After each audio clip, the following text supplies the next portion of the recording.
નમસ્કાર દર્શક મિત્રો, અભિનવ ભારત ન્યૂઝમાં આપનું હાર્દિક સ્વાગત છે। હવે જોઈશું સમાચાર વિસ્તારપૂર્વક। અમદાવાદની વિમાન હોનારતને પગલે સુરત એરપોર્ટ ખાતે હવે વિમાનોના લેન્ડિંગ દરમિયાન નટ્ટરરૂપી ગણાતી એવી સુરતમાં વેસુ વિસ્તારની બિલ્ડિંગોને લઈ ચિંતા ઊભી થઈ છે। સુરત એરપોર્ટને લઈ લોકોના માથે જીવન જોખમ તોળાઈ રહ્યું હોય તેવા સરકારી તંત્ર દ્વારા ખોખો રમત શરૂ। અનેકવાર રજૂઆત ફરિયાદ હોવા છતાં કોઈ કાર્યવાહી નહીં હોવાની રાવ ઉઠી છે। સુરત એરપોર્ટને નટ્ટરરૂપી એવી સુરતના વેસુ વિસ્તારની 6 ઇમારતોના ડિમોલિશન માટે કલેક્ટરે 3 વર્ષમાં કોઈ જ પત્ર લખ્યો નથી। તાજેતરમાં અમદાવાદની વિમાન હોનારતે કોઈને હચમચાવી દીધા છે। આ ઘટનાને પગલે સુરત એરપોર્ટ ખાતે વિમાનોના લેન્ડિંગ દરમિયાન નટ્ટરરૂપી વેસુની બિલ્ડિંગોના કથિત ગેરકાયદે બાંધકામોનો મુદ્દો ફરી એકવાર ચર્ચામાં આવ્યો છે। આ અંગે એરપોર્ટ એક્શન કમિટીના સભ્ય સંજય ઇજાવાએ જણાવ્યું હતું કે છેલ્લા 8 વર્ષથી સુરત એરપોર્ટની વેસુ વિસ્તારની બિલ્ડિંગો નટ્ટરરૂપી સામે આવી રહી છે, જેનો સર્વે પણ કરવામાં આવ્યો હતો। હાલ તો 21 ઇમારતનો કેસ હાઈકોર્ટમાં પેન્ડિંગ છે।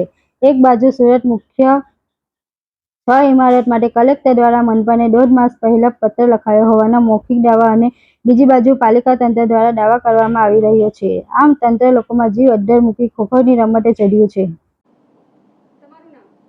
સંજય ઇજાવા, સુરત એરપોર્ટ એક્શન કમિટીના પ્રમુખ તરીકે અત્યારે સેવા આપી રહ્યો છું।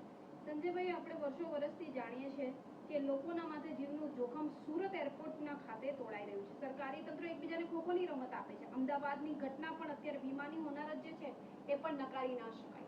શું કહેવું છે? આ જે મુદ્દો જ્યારે 2017-18માં મેં પોતે જ્યારે ઉઠાવ્યું ત્યારથી લઈને મારો આ રજૂઆતો છે।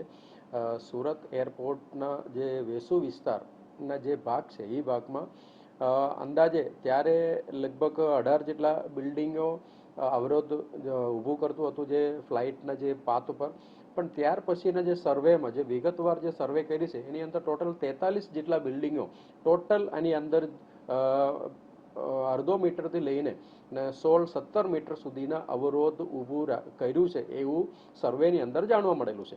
આ સર્વેનો અનુસંધાને મેં ઘણી બધી પત્રો લખ્યું છે અને બધા ડિપાર્ટમેન્ટમાં બધા ઓથોરિટીને, એરપોર્ટ ઓથોરિટી ઓફ ઇન્ડિયા હોય અથવા કલેક્ટર કચેરી હોય કે સુરત મહાનગરપાલિકા હોય, તમામને મેં પત્ર લખીને પણ આ જે વિગતવાર રજૂઆત કરેલું છે એમાં સૌથી વધારે જે હાઇટમાં ઓબ્સ્ટ્રક્શન આવતું હોય તો એવા 6 થી 7 બિલ્ડિંગો જેટલા છે। એ સાથે બિલ્ડિંગને તાત્કાલિક રૂપે એનું જે ડિમોલિશન કરવું જોઈએ। સાથે આ જે બિલ્ડર આ ગેરકાયદેસર બાંધકામ જે કર્યું છે એ બાંધકામ અંગે એ લોકોને જે ફ્લેટ હોલ્ડર છે એને યોગ્ય વળતર પણ મળવું જોઈએ। આ માટેની રજૂઆતો થઈ ગયેલું છે, કારણ કે અમદાવાદ એરપોર્ટ ઉપર હાલના જે એર ઇન્ડિયા નું જે ફ્લાઇટનું જે દુર્ઘટના બની છે એના કયા કારણથી આ દુર્ઘટના બની છે હજી બહાર નથી આવ્યો, છતાં આ દુર્ઘટના સુરતમાં પણ પુનરાવર્તન થવાની સંભાવના છે। અને જ્યારે સુરતમાં આવું કોઈ દુર્ઘટના બનવાની સંભાવના આવે ત્યારે આ વેસુ વિસ્તારમાં હાઈ પોલ્યુટેડ વિસ્તાર છે।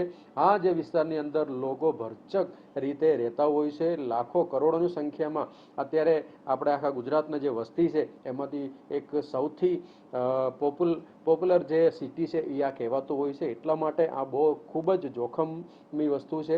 અને આ જે તંત્ર દ્વારા કલેક્ટર ખો આપે છે, મ્યુનિસિપલ